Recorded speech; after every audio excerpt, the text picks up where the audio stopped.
I was not expecting to like this guy at all. But I was shockingly surprised at how fast, because he's not a super athletic guy, how fast he catches the ball and goes upfield. Like the way he transitions from ball in hand to upfield is extremely fast. Like I was like one of the fastest I've seen by tight end. I feel like when I watch tight ends, it takes way longer for them to transition into that.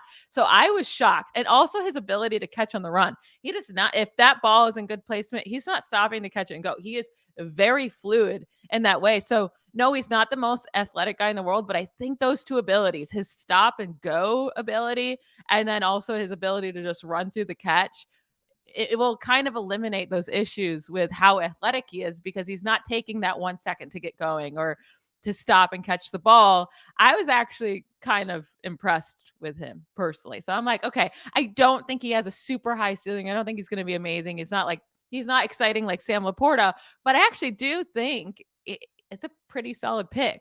So I changed my mind on him. I kind of like it. Wow. Okay. Well, I was not expecting that. It's Latu, by the way. I just double checked. The other thing that I thought was interesting is that he hasn't been a tight end for that long. I Yeah, think he they was brought him in to be a defensive end. That's crazy. right. He's originally a defensive lineman. And so I think part of what the Niners are thinking is, hey, the longer this guy was a tight end, the better he looked. And so we're banking on that sort of development continuing. Plus, you put him with George Kittle. That's obviously going to help. Former 49ers GM Scott McCloughan just did an interview with The Athletic with Matt Barrows where he graded the class. And his kind of point with Latu was like you were saying, very fluid, very loose, like can turn on And the for him to be ball. that fluid when he hasn't been a tight end long, for him to be able to run through that catch like that, like, Right.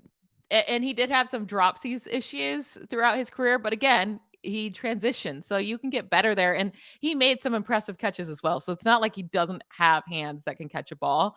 Sorry, I just cut you off, but Okay. I got myself excited about this pick. It's not like I don't think he's the next George Kittle or anything like that, but I do think he can contribute.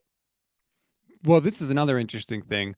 Latu was only one of three college tight ends that was invited to Kittle's tight end university. And so, did Kittle have a little time with him and say to the 49ers, hey, not for nothing, I've seen this guy work out. He looks pretty good to me. I don't know. I'm not saying that happened. I'm just saying that there is necessarily a connection there. And maybe he also kind of gave him a little bit of a heads up. But I hope that they're right because they've wanted a second tight end forever. Plus, I do think they need a Kittle replacement because he's going to be making a ton of money.